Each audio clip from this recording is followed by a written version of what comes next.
Going there.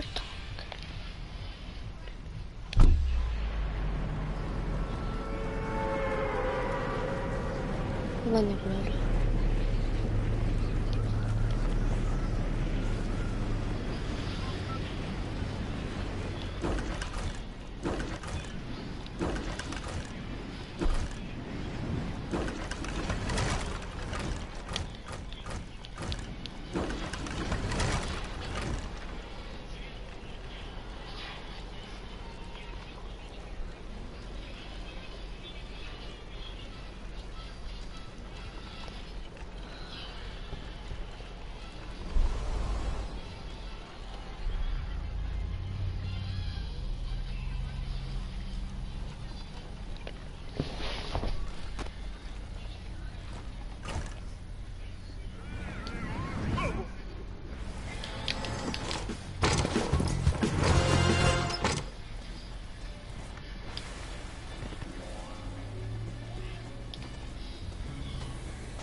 Five in the morning?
I already killed myself.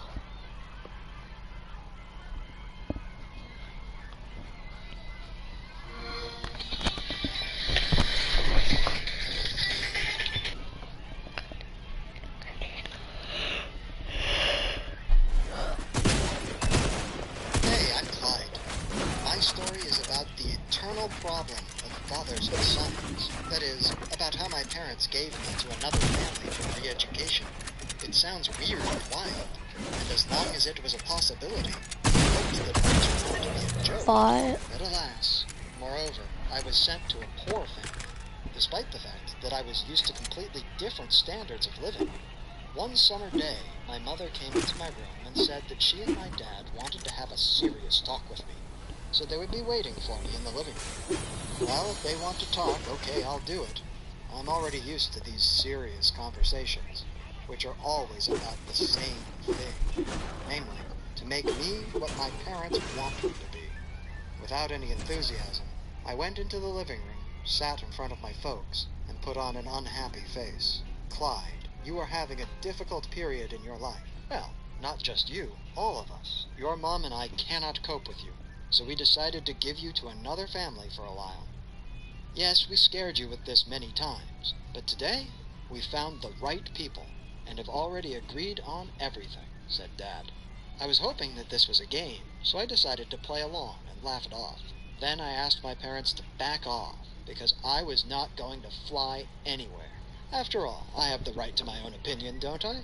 However, my parents were adamant. A couple of weeks later, I was sitting on a plane, which was heading to Moldova. I'll tell you frankly, tears flowed down my cheeks. I felt rejected, betrayed, unwanted. I had the desire to erase my parents from my life, but I understood that these were just emotions, and most likely they would pass soon. In addition, I was terribly scared and ashamed to face these strangers to whom my parents were sending me. During the whole flight, I was thinking about how the host family would treat me, if I would be able to find a common language with my temporary guardians, and, in general, how legal it would be to stay there. My parents found these people through some kind of student exchange program. But could they be trusted? I didn't even have a good conversation with my mom and dad before leaving, because right up until the last moment I was hoping they would change their minds. I was scared because my parents chose a very poor family on purpose. For a whole year, I had to live in a small town with a population of less than 50,000 people in some absolutely unthinkable conditions. However, there was no turning back, and soon I arrived at Chisinau Airport, where I was met by my host family, Mrs. Emma and Mr. Robert. They turned out to be very smiling and positive people. On the way home, they told me about themselves and shared interesting stories from their lives. Mrs. Emma turned out to be a children's acting teacher, and Mr. Robert was the leader of the children's choir. It seemed to me like we had known each other our whole lives, and they gave me a really warm welcome. A few days later, I totally got used to everything and became part of their life. By the way, living conditions in their house were not so deplorable. Yes, they lived in an old apartment, but it had everything that was necessary. I also liked the way they spent their free time. We often visited exhibitions, museums, cinemas, and theaters. I must say that I did not engage in any leisure activities with my real parents. We didn't have any trusting heart-to-heart conversations over a cup of tea. But now, strangers were more interested in my life than my closest relatives. It turned out that Mrs. Emma was fond of reading. In the evenings, she sat down in a rocking chair, covered herself with a soft blanket, and plunged into a novel. For a while, I watched her without saying a word, because I had never seen her before, and it was difficult for me to understand what she found in books that made her spend so much time on them. But one day I asked her what she was reading, and whether I could also try doing the same. She replied that her favorite writer was Alexander Dumas, and I continued to read his books with a shudder to familiarize myself with them on my own. This was how I fell in love with literature, and spent almost every evening reading. In the fall, I went to a Moldavian school. It was very exciting, and at the same time very interesting for me. My classmates turned out to be wonderful guys. The only problem was that at first there was a language barrier. But everyone tried to help me learn Moldavian, and after a couple of months I began speaking it. On weekends, my parents sometimes called me to ask if I missed them in our home. But I answered honestly, no, I don't miss it. Once I even said that I felt offended because of what they did to me, and mentioned that I did not want to come back home at all. Mrs. Emma overheard this conversation, and in the evening she asked me if I really wanted to stay with them forever. I replied that of course it was a bad joke. I loved my parents, and I had my own home where they were waiting for me. It appeared that my answer made her feel sad, and she said that I still had some time to think everything over. Huh? Think what over? Since that moment, the behavior of Mrs. Emma and Mr. Robert seemed weird to me. They started to say often that they felt sorry that I was not their son, that they would like me to stay with them, and that my parents did not deserve to have such a son. I tried not to respond to such statements. After all, I had to spend another 2 months with them. It was not long, so I could deal with some strange things. One day, a week before my departure, Mr. Robert said that we were going to visit his brother and stay at his house for a couple of days. I gladly agreed. A change of scenery would never hurt. But in fact, we went to some sort of barn in the forest. There was no cell service, and it seemed that there was not a soul around except us. Of course, it turned out that there was no brother there. I asked why we came there, and they told me that Mr. Robert's brother would arrive soon, together with his family. I really didn't like all this, but I did my best not to show it. Instead, I tried to understand where we were and how I could get out of there. It turned out to be impossible. There were no roads, houses, or other signs of life nearby. After 3 days, I overheard a conversation between Mr. Robert and Mrs. Evans, in which they discussed what they would say to my parents and the police when they started searching for me. From what I heard, I realized at that moment that they were making fake documents for me, according to which I would be their native son, and then they would take me to Romania. But why? Why did they need me? I was really scared and did not know what to do next. But I knew one thing. I needed to contact my parents immediately. The next day, I suggested that Mr. Robert take me on a walk in the forest, as it wasn't really interesting to stay in one place all the time. He agreed, and I took a small ball with me and quietly hid my phone in the sock. As we were walking slowly along the overgrown paths, Mr. Robert told me about the little fauna and flora. And then we came to a small meadow. I suggested playing volleyball. Earlier, before I arrived there, it was my favorite sport. I've even practiced playing this game for about 2 years. When we started playing, I tried to throw the ball as high as possible into a tree, so that it would get stuck there and Mr. Robert would have to climb up to get it. Meanwhile, I would try to send a message to my parents. But each time, the ball treacherously fell down. At one point, Mr. Robert even got angry with me. "Clyde, what's going on? You are playing as if you were blind. Stop missing the ball." But then I finally managed to serve a ball successfully so that it got stuck in the branches of a tree. Then Mr. Robert suggested that I leave the ball there and return to the house. But I said that I would not go anywhere without the ball. For a while, we tried to knock it down by throwing sticks. Fortunately, our attempts were unsuccessful. Look! The Jolly Rancher gummies are about to hatch. I heard they taste just as intense as Jolly Ranchers. Welcome to the world of Jolly Rancher gummies. Now, get the family takeout special. Get a free footlong when you buy 2. Then Mr. Robert shocked me by telling me to climb the tree myself. I'm actually really afraid of heights, but this was my chance. And after all, I had a better opportunity of getting a cell phone signal at the top of the tree. So I started climbing up, while trying to overcome my phobia. Once I started doing this, I realized that there was no place on the tree where I could hide from Mr. Robert to take out my phone. Maybe I would be able to hide behind the branches that are a bit higher.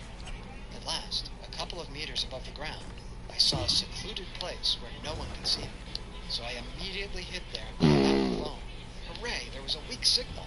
I quickly texted my mother and wrote, "They stole me," and attached my geolocation to the message. The damn message wasn't sending, and Mr. Robert was already shouting and asking what I was doing up there. So I decided to leave the phone in the tree bark, hoping that the message would be delivered soon. I hadn't been able to get the ball. So when I climbed down from the tree, he called me a coward and a loser. After that, Mr. Robert dragged me back to the house. I think that he suspected something. That's why his behavior changed so dramatically. At the house, Mrs. Emma and her husband began asking where my phone was. They turned my room upside down. Then they started shouting at me and tied me to the bed. They were very nervous and anxious, asking me if I had managed to contact someone. I replied that I had not talked to anyone and had lost my phone long ago. They did not seem to believe me. I was lying there, praying for just one thing. I asked for my message to be delivered to my mom and wanted to be found as soon as possible. The next day, Mrs. Emma and Mr. Robert told me that we were leaving. That was the end for me. I decided to play for time as hard as I could so I said that I had a severe stomachache. I was squirming in pain and screaming. In this way, I managed to gain about an hour. But eventually, they still pushed me into the car, and we left for Romania. But after a few minutes, our car was blocked by police officers, and my captors were arrested. They were sent to an isolation ward, and they sent me to a temporary shelter, where I was going to stay until my parents arrived to get me out of there. They came the next day, and I finally found out what was on the minds of these crazy people. It turned out that a few years ago, Mr. Robert went to a fortune teller who predicted that some young guy would appear in their life and start bringing them good luck. Before me, several teenagers had already stayed with them through this exchange program, but they did not notice any changes when these kids arrived. However, when I got there, Mr. Robert won a large sum of money in the lottery, and then found a gold bracelet in the street. They decided that I was their money talisman, and decided to make me stay with them, no matter the cost. In fact, it is very sad to realize what poverty has driven these educated people to. Now they will have to spend many years in prison for their deed. As for me, I returned home with my parents, and it seems that our relationship has begun to improve a little bit. I can't say this for sure yet, but Hi, I'm Julita, and I work as a housekeeper at a fancy hotel in the city. After I graduated high school, my parents forced me to take a part-time job because, according to them, I was a spoiled brat who had no clue how the real world worked. And between working for my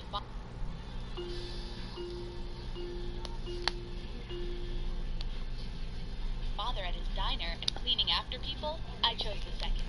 At least I could work alone with no one bossing me around. So I started to work at the hotel. Everything went smoothly. I learned the process quickly and had my own schedule. But after a while, I got bored. So I started going through people's stuff. Don't judge. I didn't know the people who stayed at the hotel, so spying on them was harmless. It was just pure fun. At first, I just looked through the things left on the bedside table. But they were pretty boring, so I started going through the closets, and there I found weird costumes, wigs, interesting pictures, love letters, strange shoes, and all. One time I was cleaning the biggest, most luxurious suite in our hotel, the one only wealthy people use. I finished cleaning the rooms, and then it was time to do some digging. I opened the closet and found a gorgeous golden Dior dress. It was sparkly and took my breath away. Wow! Even in my wildest dreams, I wouldn't get the chance to wear something like this. So, without giving it a second thought, I tried it on. It was amazing, and it fit me so well to the point I thought it was specially made for me. I stood in front of the big mirror and pretended to be an actress receiving her first Oscar, bowing and throwing kisses to the crowd. But then I heard a clicking sound. Someone was trying to open the door. I started to panic. Oh my god, they'll catch me and I'll be fired, or even worse, I'll go to jail for using other things. I tried to take the dress quickly off, but I couldn't. The zipper got stuck in the middle, so I did the next ugly thing. I went under the bed. A man entered the room. I saw him walking around talking on the phone, saying, I just need a girl to mention my date for a night. I got the dress, and I'll pay her $3,000. Buy me one as soon as possible. Then he took a suitcase and got out. I got up, changed back into my uniform, and got out of there. That was close. But I couldn't forget what the man said. $3,000 for a night? That's like my monthly salary. He was probably talking about the dress I was wearing. I could be the girl he was asking for. How can I make it happen? I stalked the man 2 nights in a row, and I noticed that he spent his time in the lobby. On the 3rd night, I decided to make my move. I wore the best dress I had, with makeup on, and went to meet him. Hey, handsome, are you new here? I asked. He looked at me and smiled. Yes. What about you? His name was Troy. We started talking, and it wasn't long until he said, Listen, I normally don't do this, but you seem really nice. I need a girl to accompany me to a party and pretend to be my girlfriend. Just for one night. Would you be interested? I waited until he mentioned the money thing and kept quiet. I didn't want to miss my chance, so I immediately said, We agreed to meet at the hotel. He took me straight to his room. A glam team was waiting there. A man did my hair and makeup, and a woman helped me wear the golden dress. I had to pretend to see it for the first time. In an hour, I was looking like one of those Hollywood actresses. That man got some money. When we were in the car, I asked him, So where are we going? And he calmly said, To my ex's wedding.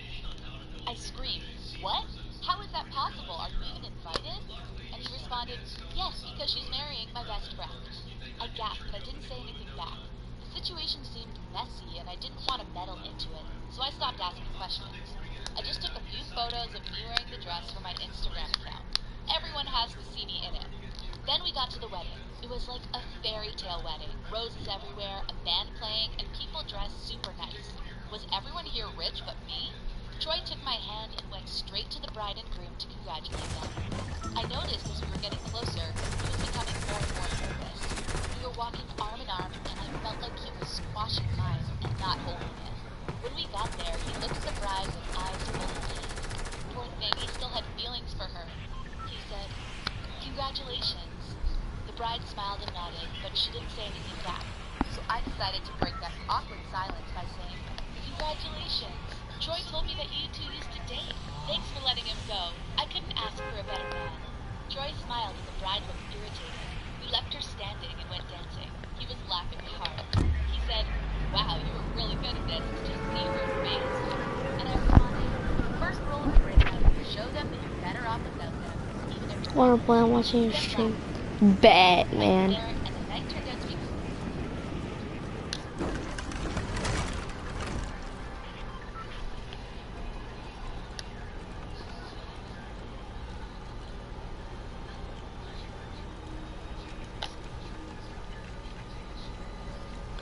quite lovely. Troy was a really cool guy. We left the party and went roaming in the streets. We passed by one of those ice cream trucks. I yelled at the driver, stop the car! Troy was startled.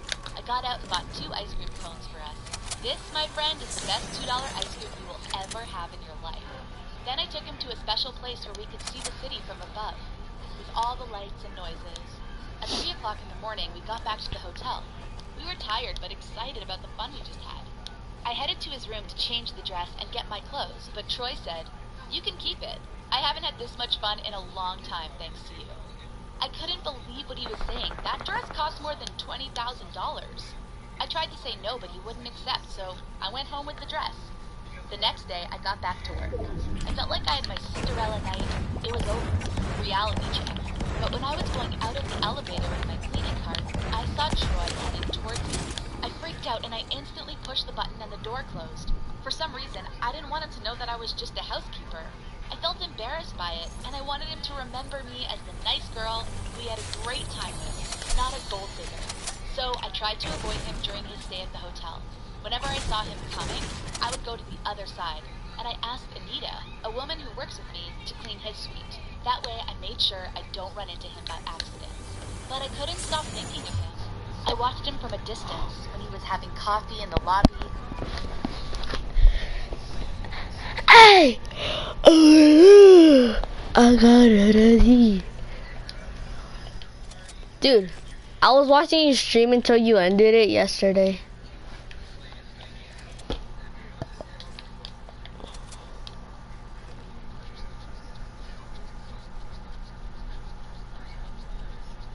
Yeah.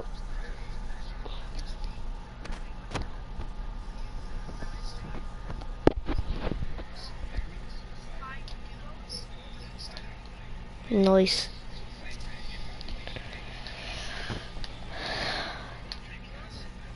Sure, after this round.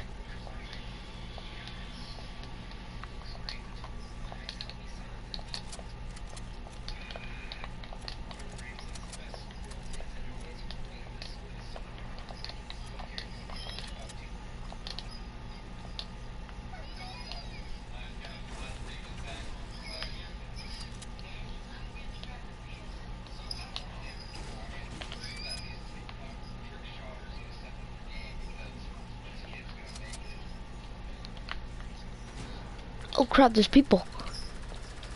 Run, rush. They both use launch pads.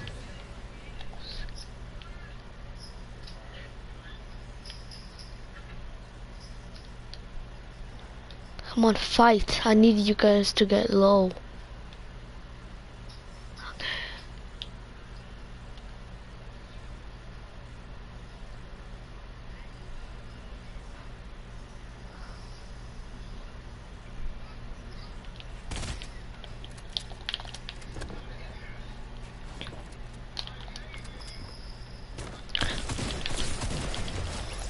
Oh my god, this guy missed all his shots.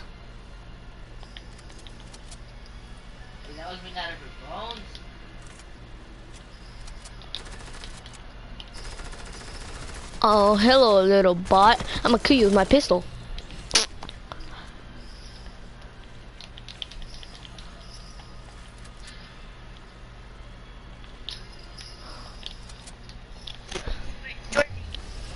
After this round.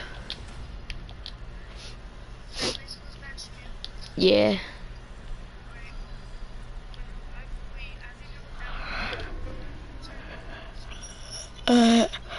Who's in my game? Playing?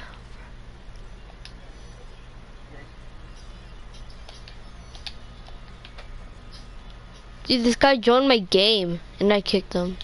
I had no idea who he was. I probably killed him.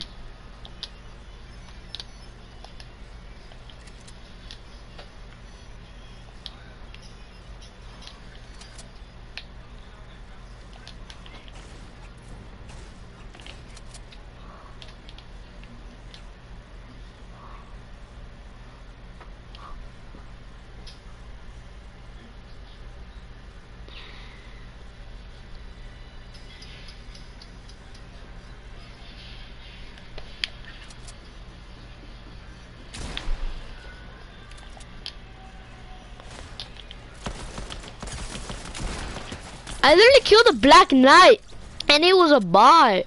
Oh, not a Black Knight. Oh, he has the Black Knight because he has the black back bling. But he was doo-doo.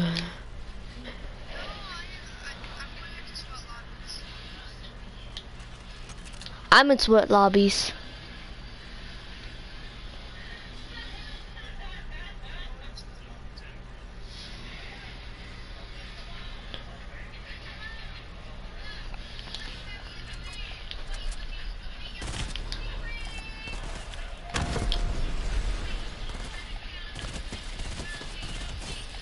Dude, this guy hit me. Why?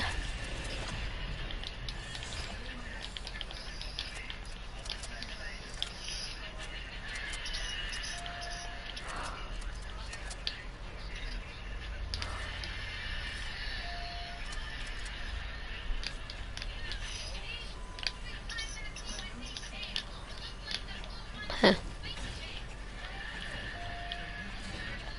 Another shield potion? Bet.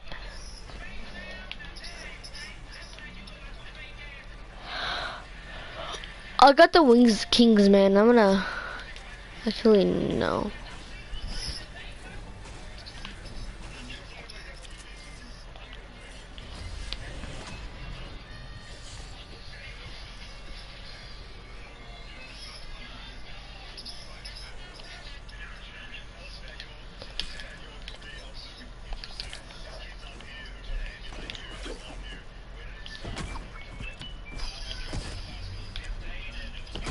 My guy has an RPG. Dude, my guy has the grapplers.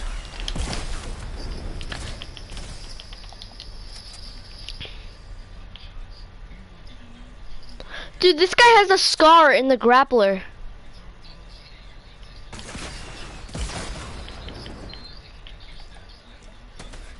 No! Stupid. A bot. But he killed me with a stupid scar. We're having lunch in a hotel. He was so handsome. But then, a week later, our hotel arranged a conference for businessmen. The hotel manager asked us to work as waiters that night for extra money. I had to do it. I could use the extra money and the tipping I'd get. Troy was in the room. This time, however, he was with a beautiful girl, blonde with blue eyes, wearing a stunning white dress. I tried to avoid them all night, and I managed to do so. But the more I noticed Troy flirting with the girl, the more pissed I became. Who the hell was she? I know I just met him a week ago, but I felt like she was taking my place, and that I should be the one wearing that dress and enjoying the evening. I was jealous. I had a strong feeling of wanting to ruin the night for her. So when Troy was talking to some men, I came close and asked if she'd like a drink. When she said no, I purposefully shook the tray in my hand and all the drinks fell over her dress. The dress was full of stains. It got ruined and I smiled inside. Yet Guess before what? I got We the ate chance to ramen apologize, this morning. Maruchan. Huh? Me and my mom ate Maruchan today. the Okay. girl said in a And there's no nasty more. voice, "What a jerk. Can't you do your job Let's get properly? big Do you up. have any idea how much this dress cost?" Her Because I loud ate voice two brought of them. attention. People started looking at us, and I found myself in a sticky situation. Go to the I'm wait truly time, sorry. I thought that she'd accept my apology and go change, but it seemed that I unleashed the beast in her. She yelled, saying, "If the stains do not go off, you'll pay for a new one." What? I can't afford that. I started to panic and got really nervous. Stupid me, what have I done? I kept apologizing. "Oh, I'm sorry, I didn't mean to. I'll get it cleaned, I promise." Then, Troy came. He was surprised to see me wearing a uniform. He said to the girl to calm her down. "Don't worry, I'll I get did you that another today, one." yesterday. Then he looked at me and asked, "Where have you been? I've been looking all over for you. What are you doing here? Why are you dressed like this?" I responded, "I'm working. I'm a housekeeper. I work at the hotel." Troy looked confused. He realized that he was going out with a cleaning lady. So he said, "This is..."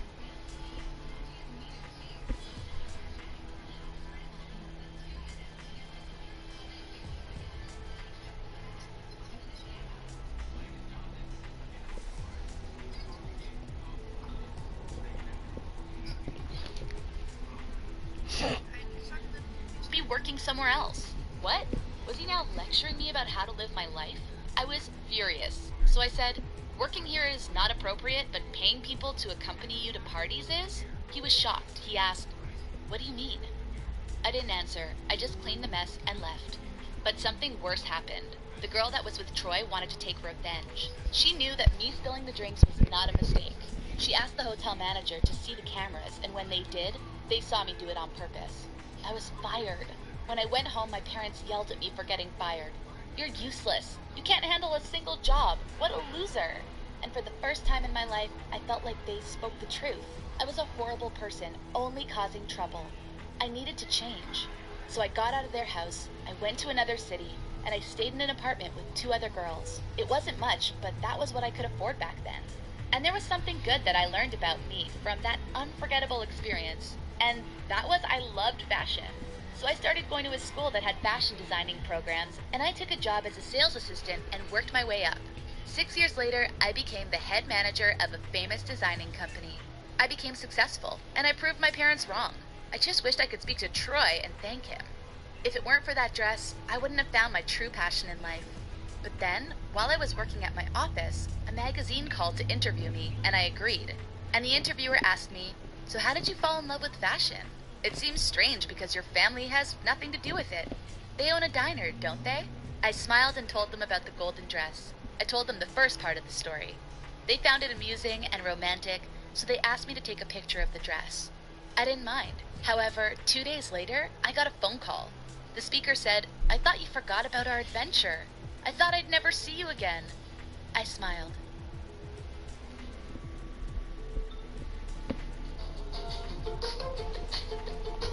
Alrighty, turn on lights with my hand.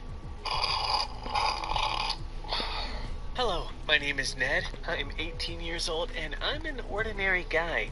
The only thing that sets me apart from the others is my older brother, Caden. He's a millionaire. Cool, right? Our adventures will be my story. Caden had prepared a surprise for me last vacation. He called in the middle of the night and told me to start packing. Within an hour, we were already on a plane. I had no idea where we were going. My brother is very fond of setting up pranks, so I was kinda worried. He even paid the flight crew to play along. Where are we going? And why does the booklet say the pilot's name is Jack Sparrow? Oh, you're talking about Captain Jack Sparrow?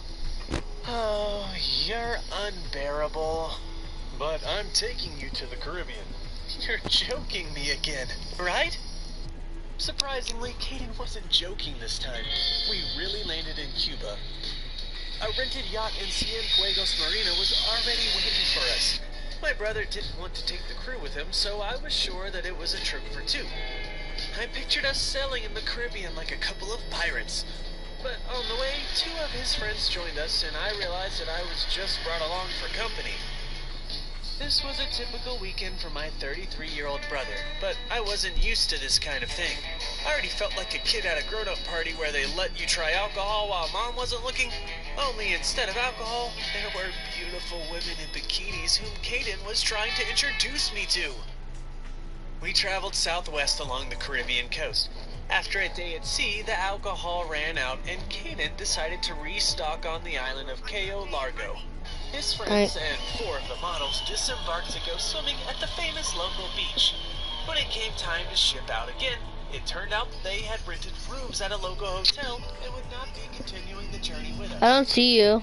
I don't understand how someone could trade a yacht for a hotel room. You'll understand when you're older. Hi. I'm already an adult. Really? Excellent. Then I'll talk to you like a man. There are 10 girls left on the yacht. That means each man chooses 5 for himself. Agreed? I didn't quite understand why we had to divide up the girls. Why couldn't we just talk with all of them? But I pretended to agree. I really wanted my brother to consider me as an adult and an equal. Now it was our adventure and I wanted to spend more time with Caden.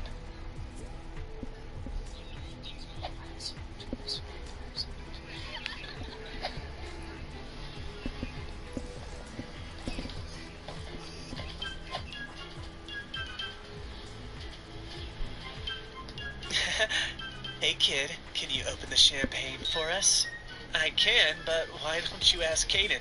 Caden already opened champagne for us today. We want you to open it. It's like they were trying to embarrass me. I was blushing down to my fingertips. They all kept holding out their glasses for more, like there was nothing else to drink on the yacht. They wouldn't let me go, and my brother seemed to have deliberately left to go up to the helm with other girls. Oh. Could you put some sunscreen on me? It's so hot here. I didn't even have time to agree before a line of girls in bikinis lined up around me. I took the sunscreen and squeezed some into my hand, but still couldn't bring myself to touch a girl's back. I had never gone so far with girls before. If this was my chance, I was afraid to mess it up. Suddenly, there was a piercing scraping sound. The yacht tilted dangerously and everything fell to the floor. I barely kept my balance. I wish I could say the same for the girls in their heels. I was rushing to their aid when I suddenly heard Caden yelling from the helm. Hold on to something! We've run aground! I instinctively grabbed the handle of a cabinet door. The girls grabbed onto me. Never have so many lives depended on me. I started thinking about me heroically saving the girls from the sinking yacht. At that moment, my brother patted me on the shoulder, and I snapped out of it. The danger had passed, thank goodness, but we had gotten stuck aground near some uninhabited island. I started asking Caden what we were going to do now, but he was drunk and wasn't really concerned with the fate of the ship. Nonsense. I've already called the rescuers. They'll be here tomorrow. Tomorrow? We'll be here all day? What are you worried about? The fish? They have plenty of food and alcohol. Take the girls to the island. But it's uninhabited. So make it inhabited. What an idea! As if the models would prefer to spend time not on a luxury yacht, but on a wild beach. Apparently, I wasn't the only one angry with Caden. I didn't know exactly what kind of island it was, but there were definitely no people there. We tried calling for help, but no one came. Just iguanas. It was time to be a hero. Why are you on game chat? Coming out of nowhere, Go to party chat. annoying the girls by demanding food. I had to buy them off with our provisions. I informed the girls that I had dispersed them all, which had a significant effect on my reputation. By the evening, I had become more popular than Caden. We chatted all night. I told them all the horror stories I knew, then we started playing Truth or Dare. The girls told me all of their secrets. When we had finally drunk everything we had, they began daring each other to make out with me. Morning came, and I fell asleep totally happy.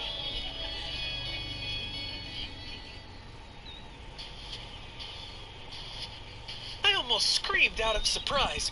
Where did he come from? Why was he smiling? I immediately jumped to my feet. What? Are you tired, young man? They are many, and you are one. What are you talking about?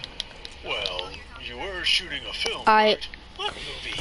We crashed and are waiting for rescuers. How did you get here? No, let me kill this guy. No. Of course. I'm a tour guide. But this is a deserted island. Right. Bad. This is Iguana Island, a very popular tourist destination. I hope you didn't harm the iguanas. It's prohibited by Cuban law. I was shocked. So, this whole time we were on an island that crowds of tourists were visiting every day? Then why didn't the rescuers arrive immediately? It was in their best interest to protect the iguanas from us. With this question, I went to Caden, but... What rescuers? Aren't we on Cayo Largo? Where are the girls? Holy crap. Called them. I've never been Help, help, so help, help, ashamed help, of my help, help, older help, brother, help, help, help. but at the same Build, time, build. had a lot of fun. So, which Okay. one of us is the adult? Thanks to old Liam for taking us and the girls on his tour. They're gonna kill me. This adventure brought us so Yeah. close that several girls left Oof. their numbers. This really happened to me. That's all. Thanks for listening. I didn't hear I'm anything. Chris. I'm always surrounded by beautiful women, and guys envy me because I have a dream job. But I'm not a rock star or a Hollywood actor. I just sniff girls for money. I'll give you the rundown of how I do it. My story began the moment I failed my college entrance exam. I walked home not knowing how to deliver the bad news to my parents. Along the way, I took a flyer from a guy who was handing them out. It suddenly occurred to me that I might end up handing out flyers too. For a whole week I was depressed, spending time on the computer, drinking Coke and eating chips. I finally decided to pull myself together.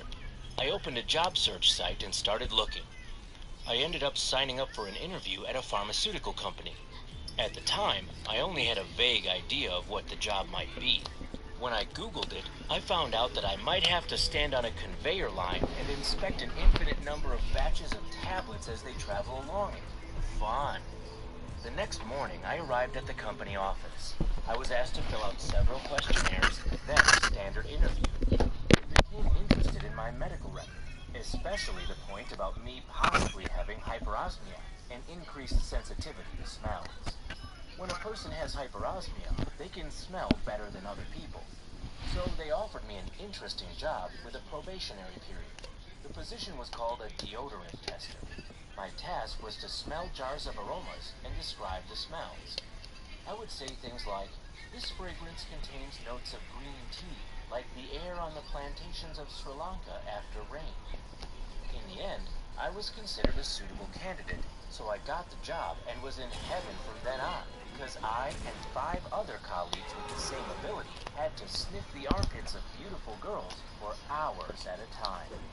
It's impossible for a machine to replicate the human sense of smell, because people ultimately evaluate the result.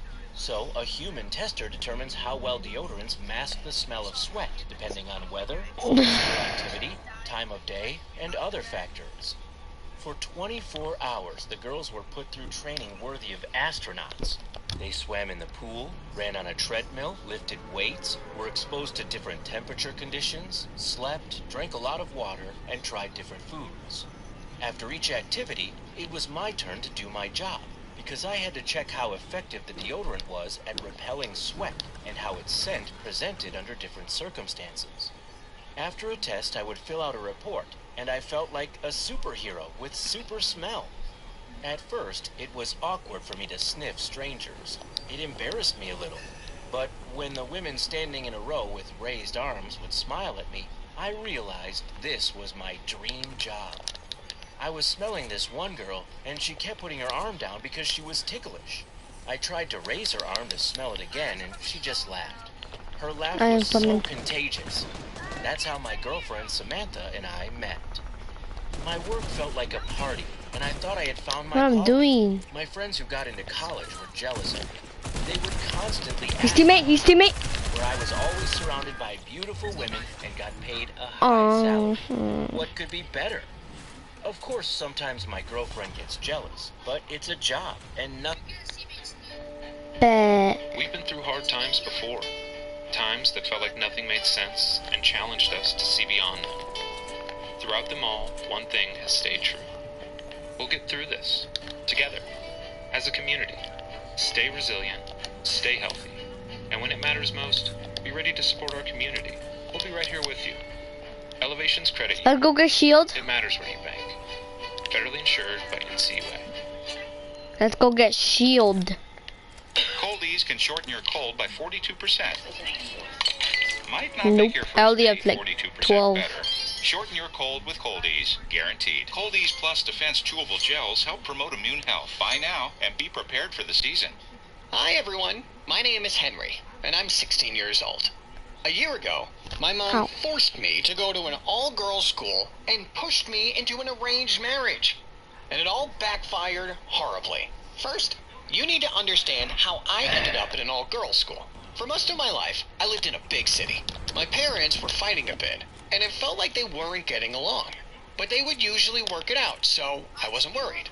But this Hold on, I'm time coming. was different. At this time, my father came out to my mother. He was gay. She was shocked. She immediately asked for a divorce and started planning our escape. She wanted to move as far away from him as possible. It was tragic. I mean, I still loved my father. He wants to team. Kill him. I wanted to There's no teaming in this game A couple of anymore. weeks later, It's sad. She got a high-paying job out in the middle of I pickaxed him. nowhere, and we Eh, moved. you can have the loot. But We can have the situation big pop. in our new home wasn't better. My mom felt this strange paranoia that I will somehow Mhm. turn gay because of this. She didn't want me to talk to or hang out with guys. She felt like I was way too close to my best friend. So this horrible idea came to her. There weren't a lot of schools where we moved. I knew there was one about 100 miles away that I would probably be How much do you eligible have? for, but my mom had a different idea. She convinced an all-girls boarding school to let me attend classes. I have. I was the only boy You have 48. there. I felt incredibly nervous. Yeah. I was going Why? to be the only teenage boy I within ended the 60 stream a while miles ago. of this place.